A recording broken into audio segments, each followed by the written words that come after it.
we go. Got another art for inspiration for all of you. We're going to be taking a peek at Robert Kirkman and Todd McFarlane's character they created called Haunt, if you're not aware of it. Kind of made a splash. Feel like it was not as well received as, say, Spawn, but definitely on the radar of artists for sure. Not sure about readership though. I'm gonna try not to cough too much through this. Getting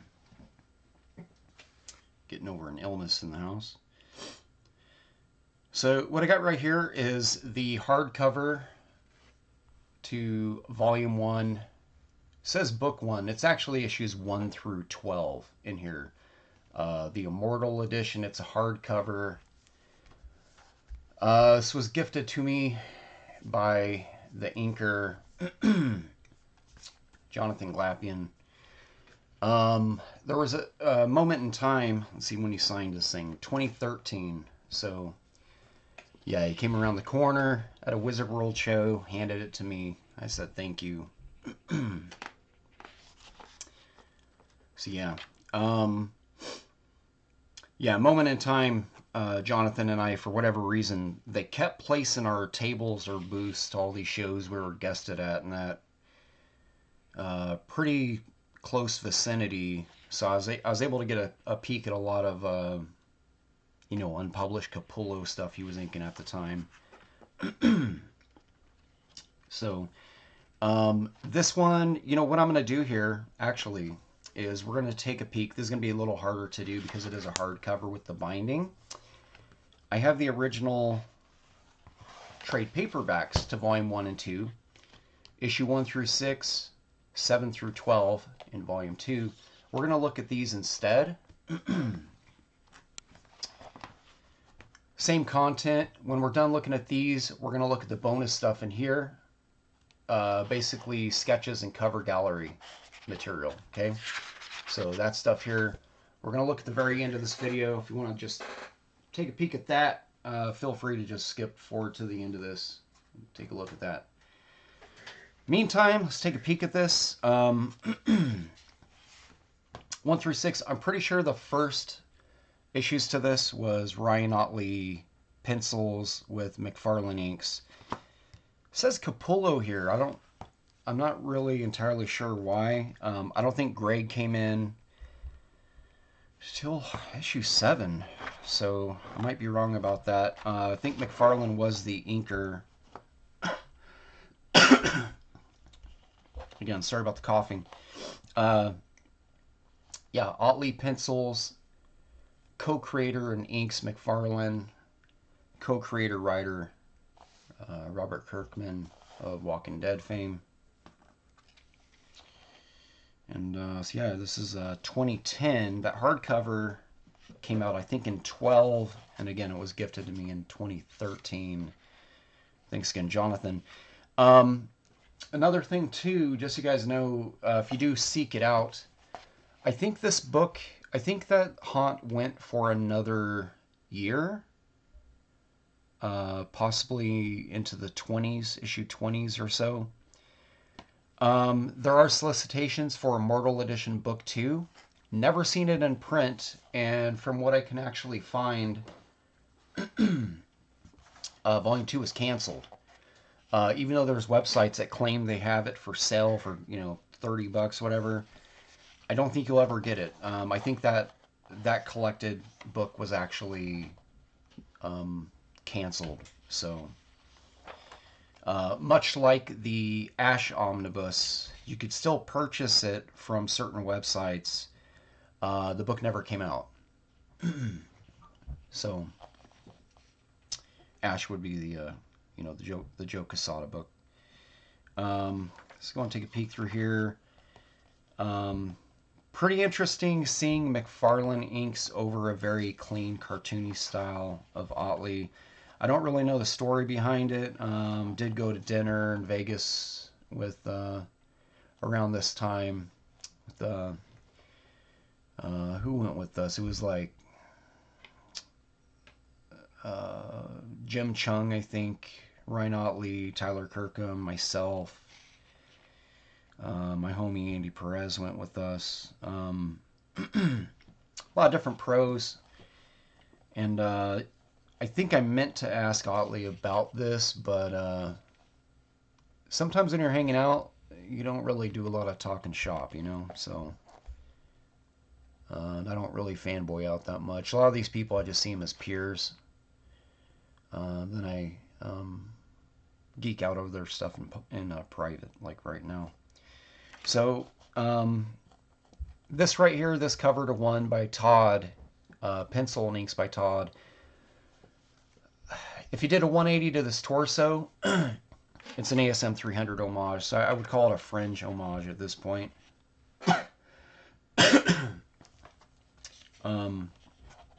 Good to see the Ottley pencils with McFarlane inks. Sometimes works better than others. The close-ups are cool. Not a real huge fan of some, just because Ottley is such a clean style compared to Todd. Some of it doesn't work so good. Other times it works really well. The coloring in these books is actually pretty dope for what it is.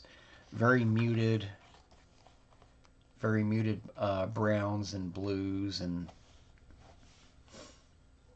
just works nicely. It's not as extreme as like Curse of the Spawn book, as far as like muting colors or going full sepia wash, but it definitely has elements of it, which you can see the background aesthetics. So yeah, these books are these are really just a kind of a palette cleanser sort of series, I feel like. They're just sort of fun to look at. Again, we're here for the art. I'm not really going to discuss story in them. But I will say story-wise, there's no reinventing the wheel here. Something about it feels very Youngblood Strike File-y to me, but like more of an elongated version of that series. And it's probably a possibility. I know that Robert Kirkman is a huge Rob Liefeld simp, so definitely not. Definitely a possibility that, you know, there were some ideas birthed from Liefeld Strike File comics from early 90s. So yeah, this stuff's pretty cool. Pretty cool shadows here. Again, Todd kind of riffing on a bunch of stuff here too. A lot of the shading doesn't really feel like Ottley's approach to shading. If you know a lot of Ottley's work with the Invincible books, super clean, and this is around the same time. So I don't really know. Again, I'm not really sure like kind of what the situation was. This feels like anyone involved. This feels very side gig to me, like you know, when bands have their little side project. You know, that's what this entire run of books feels like. Yeah, pretty cool shot. Todd's definitely kind of hijacked with some of the anatomy in here. Not the face, though. The face still has Ottley's look to it. Square jaw.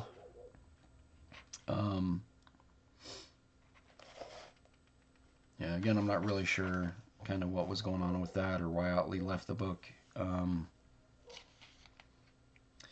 Seems like there is something, though, with Todd hiring cartoony artists that don't really stick around that long. I know there was some stuff with John Boy Myers doing some stuff for him and didn't work out. But I feel like some of that is probably more so on Todd than the actual artist. I know Todd does like people to kind of conform to sort of a house style, and sometimes that's difficult, I think, for artists, um, coming over, and sometimes it's better for the artist. Definitely, like artists like Dwayne Turner and Tony Daniels, having to ditch that house Marvel or house DC style and kind of conform to McFarlane kind of a look. Um, I think it benefited them personally as artists, made them loosen up a bit and that. But again, some of this too, it could have, I don't know, it could have been whatever, different era as well. This is easily 12 or 13 years after a lot of that stuff. Um, yeah, so it's a pretty cool cover. I've always liked this one a lot by Todd. Not a huge fan of what Todd did, and I'll show you in the inks on that Immortal edition in the back. This cover is in black and white in there. Fully digital, I believe. Todd did a weird smoke screen thing back here on the buildings and the. It's like leave that. Listen, leave that to the colorist, artist. Stop drawing in this grayscale nonsense. Leave it fully black. Let the colorist do the color holds on that. You're not assisting anybody, and if anything, you're actually depending on the colorist and how much control they like to have over the piece. It's a pretty cool shot right here. I like this angle, that little head.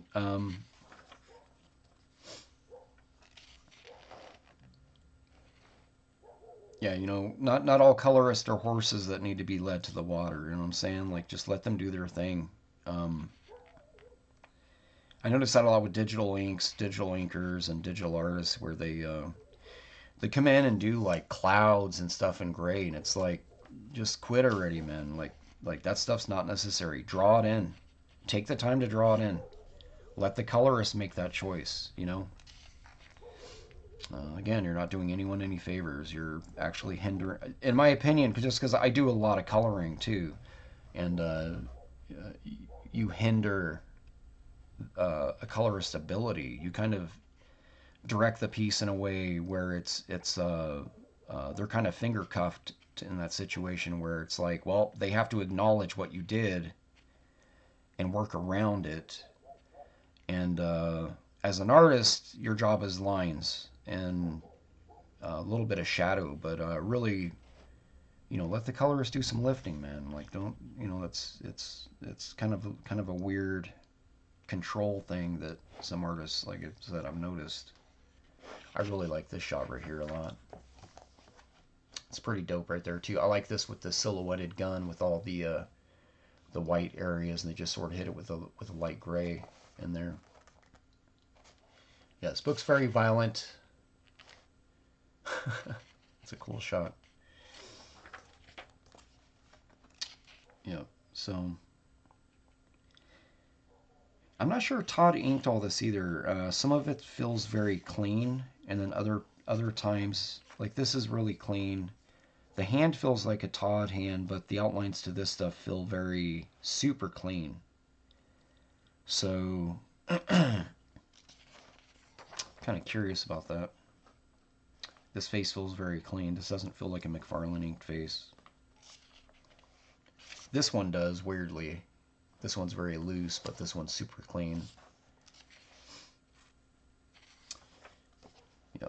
All right, so I'm gonna start skimming over some of this. We're gonna get to the Capullo. Capullo came in, and I feel like that's where the book. This is an awesome shot. Ryan kilted on this page here. I don't think it's not a double page spread. It looks like it because of the red background. This is a splash, and this is a 5-up. So yeah, this stuff's cool. Super cool. If you guys get a chance, pretty much this stuff. I think it's actually. I mean, I don't imagine it's gonna break the bank getting these. They were not super popular right after the launch. Kind of fell off quite a bit actually. It's a pretty cool cover by Todd.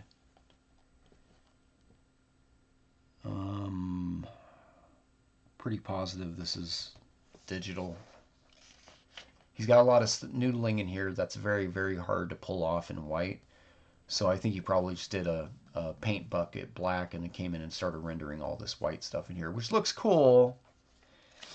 Looks cool, but I'm a sucker for traditional. The traditional stuff. If you get really good at traditional and you switch to digital, you're able to flex a bit more. But weirdly enough, a lot of these artists, I see them at the college all the time. They draw on the pad and they don't know their way around a pencil. It's really kind of bizarre to me. But I think you're better off learning some traditional skills on traditional products, traditional materials, some graphite. Get in there, get dirty. Train your brain, you know. There ain't no Control Z in here, son.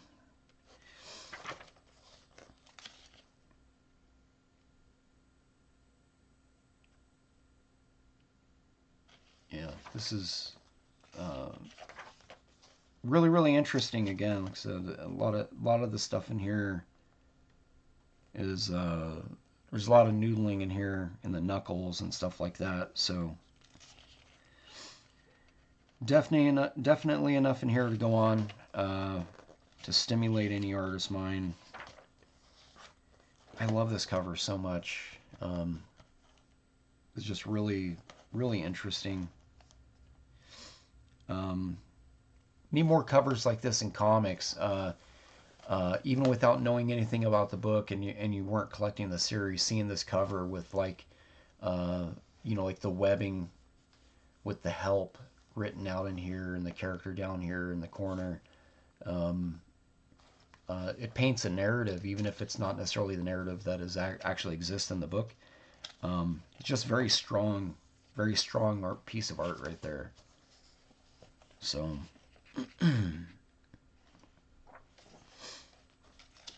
something that's nice to see instead of just a team burst, like a team bursting at the viewer and things like that on the covers. If you can paint some sort of narrative on the cover and sell a story, even if it's not exactly what the content is, those covers will stick with a reader a lot more than just you're jumping at you, shooting, firing away, That stuff's fun once in a while, but it grows old and becomes a little passe. This is an awesome shot. I really like this shot a lot.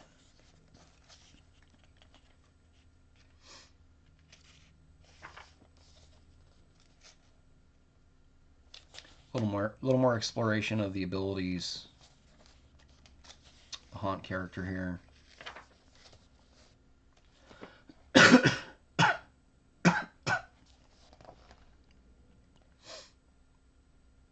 Yeah, these colors are really fun. These colors are really fun. I need to start adopting more of this kind of thing in my own work too. A lot of texturing in there.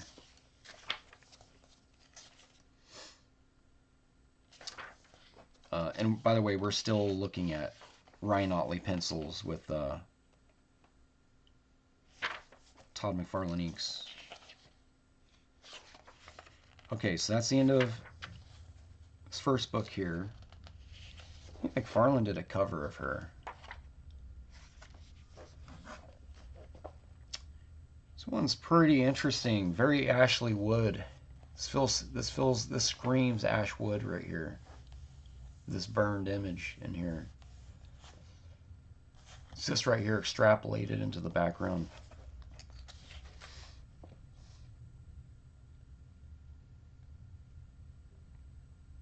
Yeah, they use some sort of photo filter over that. Not sure. Really what would take some hard light and some other layering in here to get this effect. And yeah, it's really interesting looking. Is this Capullo? No, this is still Ottley. Okay, so we're at the end here. It's a dope shot. Um,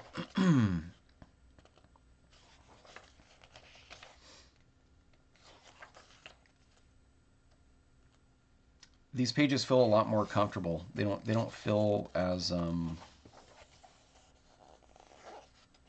static as all the previous books.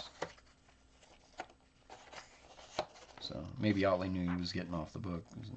Sometimes that changes your mindset. All right, so there's Haunt Volume 1, which is issues 1 through 6. Now we're going to take a peek here at Haunt 2. And again, all this content here is in that Immortal Edition, which we're going to take a peek at as soon as I'm done with this right here. Greg Capullo pencils this entire run, issues 6 through 12, or 6 through 12. Kirkman's still on script. His co-creator McFarlane also doing inks. He inks issues 6 and 7, and then he helps out on some pages 8 through 12. But Glapian is the primary inker on issue 8 through 12 in here. So and I feel like Capullo did this as a favor because I think he was working on the DC 52 stuff already when he was also doing this. I think. 2011. Here goes that McFarlane cover. Kind of fun. It's interesting looking.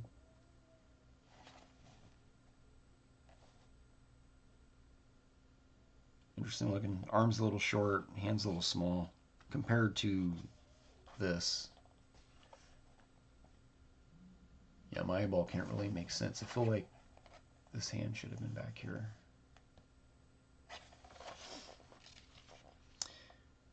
Yeah, dope. Here we go. Back to Days of Spawn. Really, it's Capullo with Todd inks. Awesome. Super awesome panel right here. A lot of texturing in here. So much texturing. I'm pretty sure this isn't actually all just Todd because the hatching in here is super, super clean. Hatching on the face is super clean. A lot of whiteout rendering in here. I wouldn't be surprised if Glapian or Danny Mickey got their hands on a few of these pages in here. Todd has a very unsteady hand, so a lot of the banding and a lot of the hatching is way cleaner than what I think Todd can do. This is a Todd page for sure. I could tell from the line art over the shadow in here. But regardless, it's all awesome work. Yeah, this stuff's fun.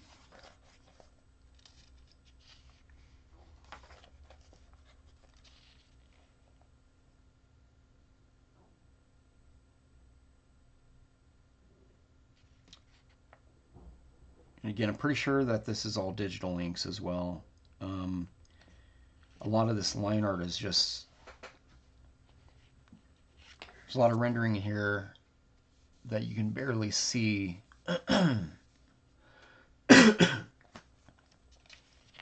Needlepoint. Nobody inks that small.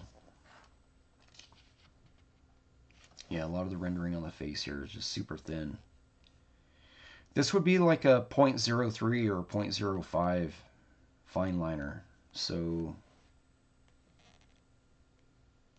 yeah, I'm pretty sure just Todd ink and digitally super, super tiny.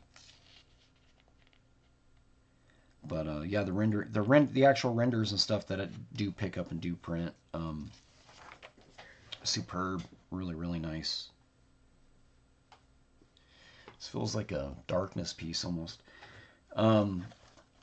Yeah, stuff's fun. There's a lot of things in here which, because Capullo had really cleaned up his style quite a bit. So I think a lot of this stuff in here is actually Todd. A lot of this scratchiness and that. It's Todd just bringing some of Todd's flavor into it. I was gonna say it feels very John Romita Jr.-ish to me. There's something about it, just because of the cleanliness.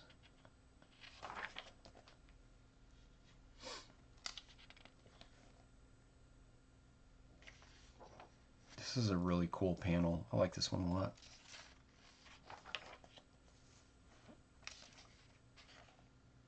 And doing the best I can keeping this stuff in frame too, guys. So sorry if it's off frame. My eyeballs are on the book, not on the screen.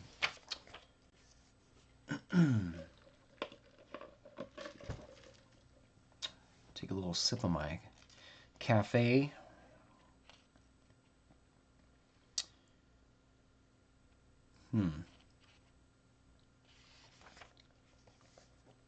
That's fun. Yeah, and it's funny. Out of the whole book, I think this is the first silhouette I've come across, or a reverse negative.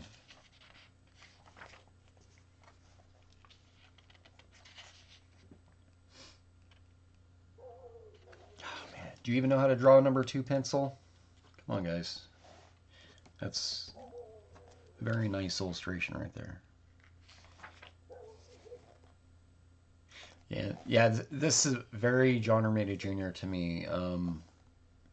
Yeah, there's just something about it. I don't know what it is. Something's registering in my brain, like some JR.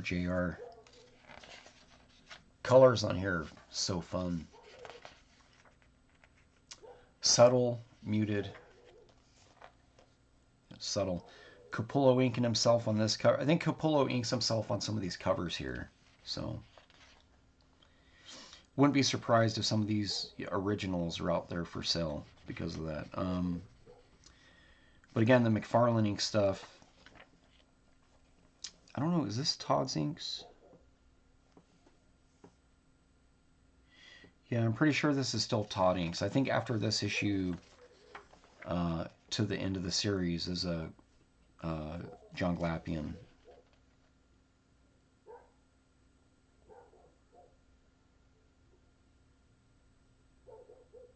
Or this might actually be Jonathan. I think this might be Glapian inks. The fades under this chin are super clean. I don't know. Undecided. That's an awesome double pager right there. So fun. Very reminiscent of what was his name? There's an Amazing Spider-Man cover drawn by.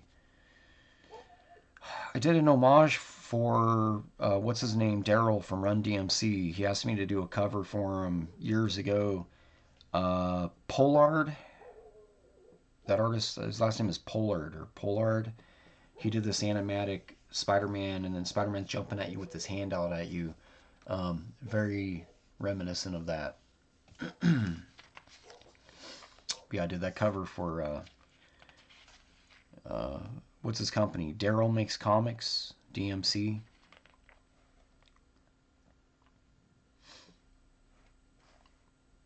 Years ago. He was an interesting guy. Did that for him, and Big Wow Comic Fest. He hit me up, and then I sent it to him, and never did get a copy of the book, but not really sure how those books were distributed in shops. I've only caught them once or twice in some Phoenix comic brick and mortar shops. Very Deadpoolish. Something about this character too feels very Bullseye Deadpool inspired. And this dude's very much like Kingpin with hair. A lot of influence adjacent It's a cool spread right here. It's nice. Sure you see these panels down here.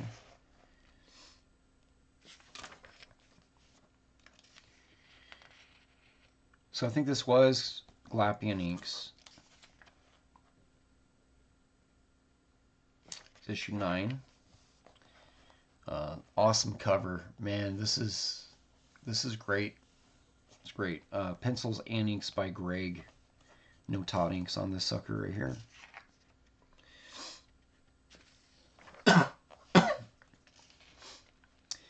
Yep, it's full on Glapian. Super clean inks. Screams. It's like Court of Owls almost. It's just very, very clean. Very clean. Even though it's gritty, it's clean.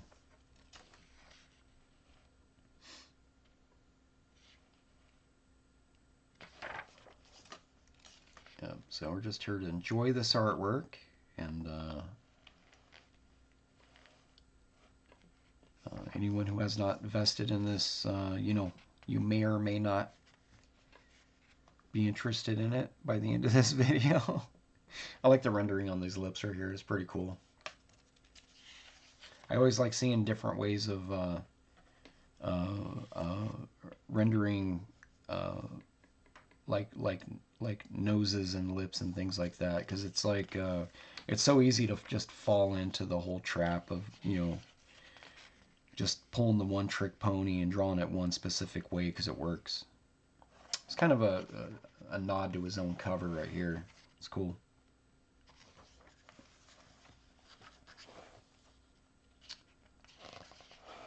It's a nice shot. Very McFarlane-esque right here. The stretched face, you know, the top to bottom of page panels that Todd would do from time to time.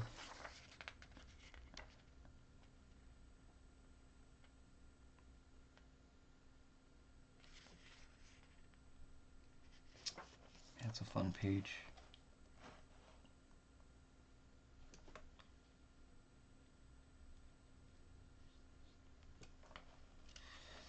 We got more of a Deathstroke pull.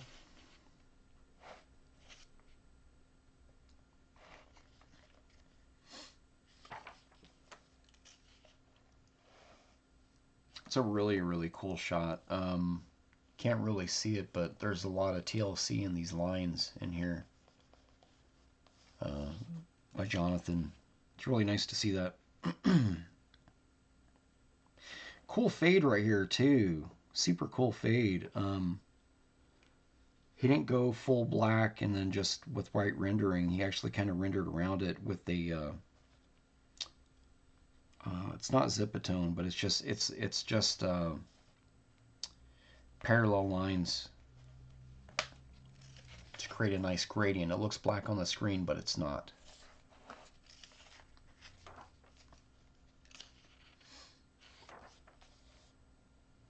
Oh man, this screams John Romita Jr. right here. This feels like, you know, Kingpin, Daredevil. It feels like that. Yeah, it's an awesome cover though. Really, really cool. I like the black buildings with just the... You can't even really make out the silhouette. You make out the angles of them because they angle the windows, right? Very, very strong piece. Drawn and inked by Greg. Then we got more Glapian inks in here. It's a savage double pager right there, man. Wow, it's great. He's getting the business.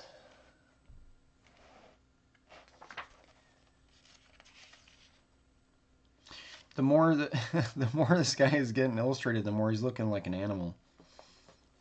It's like his face is like becoming more and more like almost like, what's his name, Preacher, Arseface, right?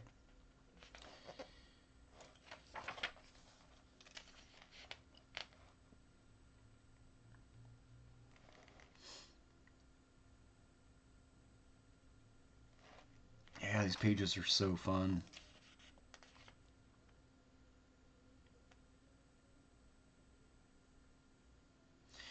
Then you get a little glimpse of another Venom-esque character, another big bad here. who shows up on the very last page as well. Spoilers.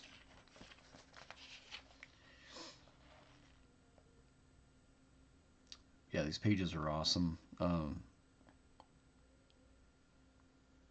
I wish they did a black and white, specifically of nothing against Ryan Ottley and Todd, but the Capullo issues are really special in this run, mostly because of the inks that he got. There's just so much. There's so much technical nuance in every panel that completely gets overlooked. So it really shows Glapian's professionalism approaching the pages during this era.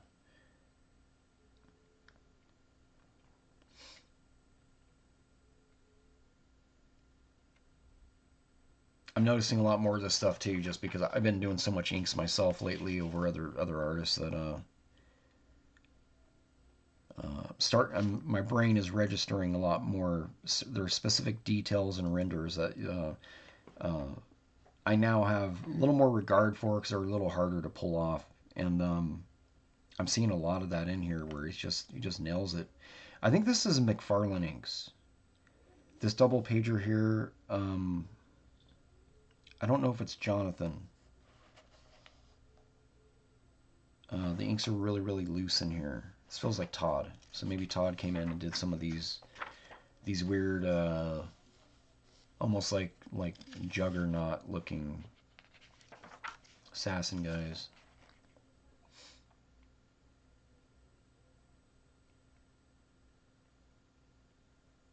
Yeah, I'm not really sure.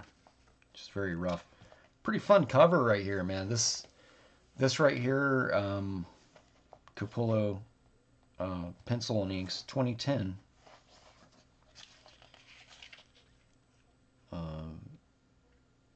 God, there should have been action figures birthed from this run, even if the comics were not greatly accepted. Some of the designs in here are just super fun. Yeah, that's a nice double picture there. It's a pretty dope shot right here too.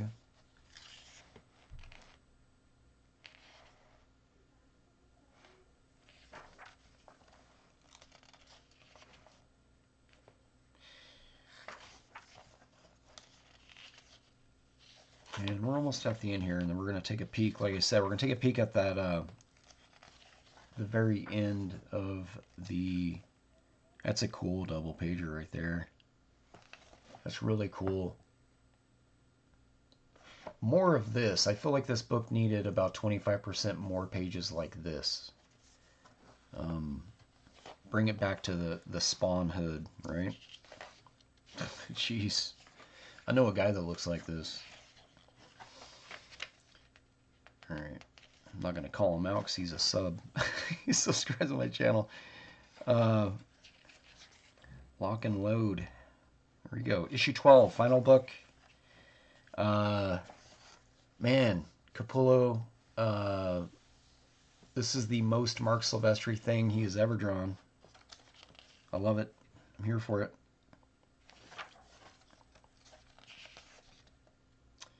Been going for a hot minute. Let's bust through this cool double pager.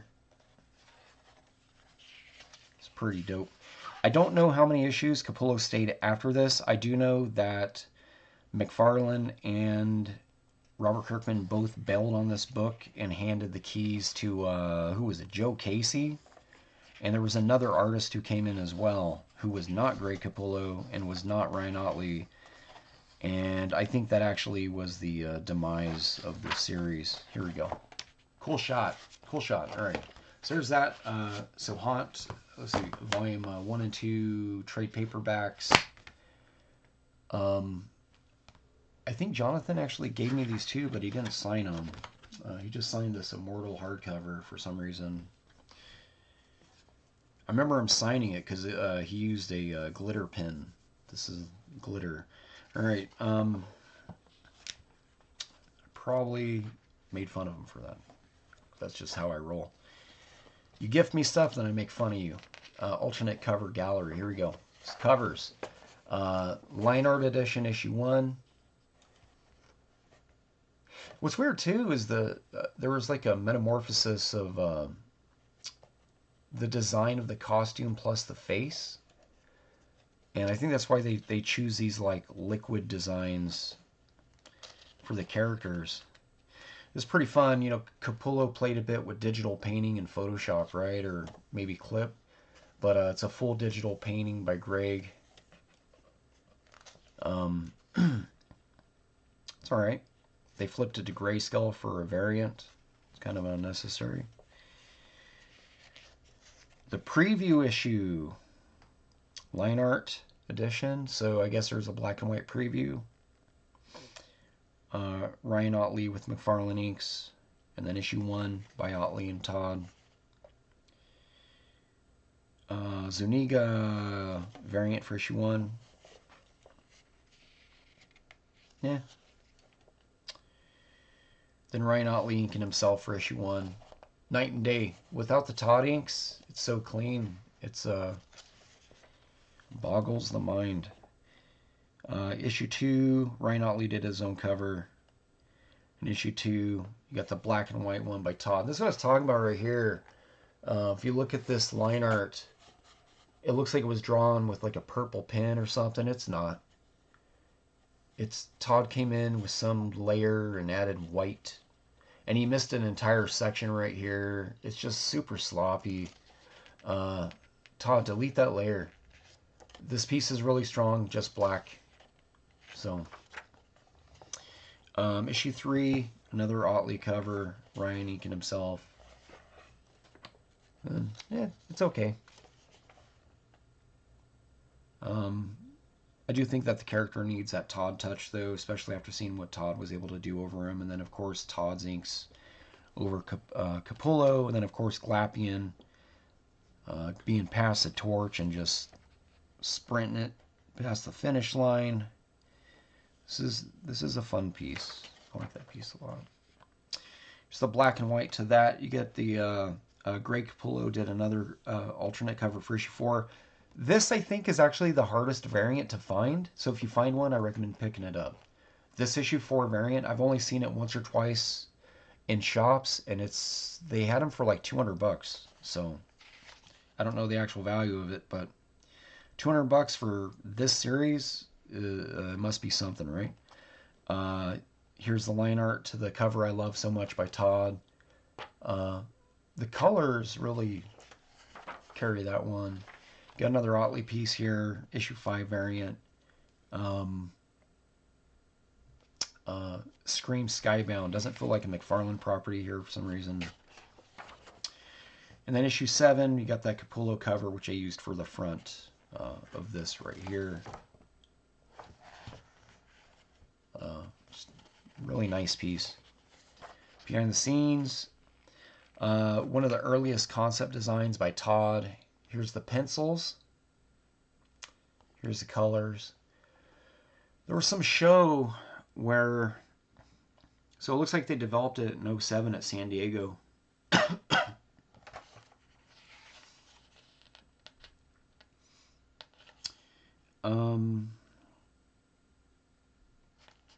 Trying to see who the colorist of this is. I can barely even see it.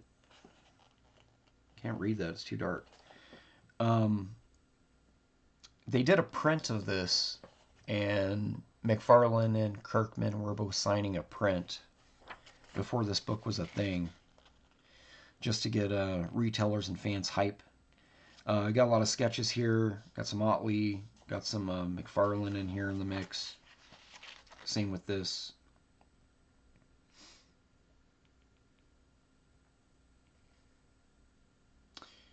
I feel like the final design is the strongest one that they had, to be quite honest. One of Todd's little quickie sketches here. You can see he had stuff going on over here. You could see this hard line of white where he came in with white ink and just started whitening stuff out.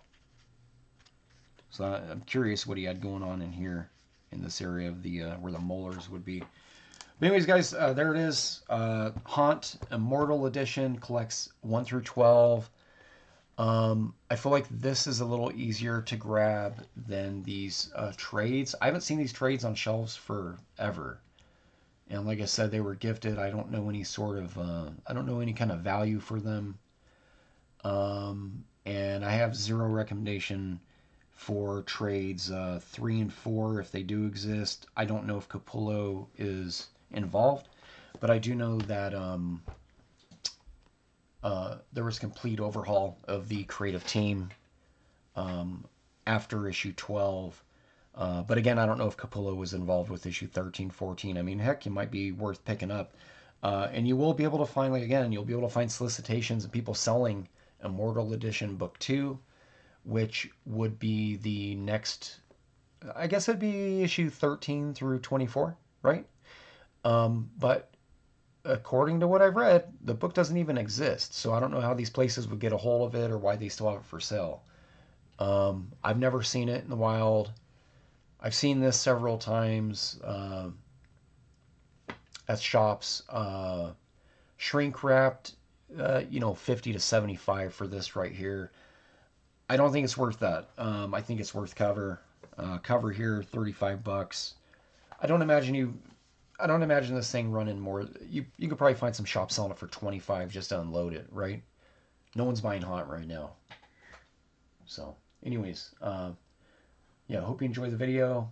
Feel free to subscribe.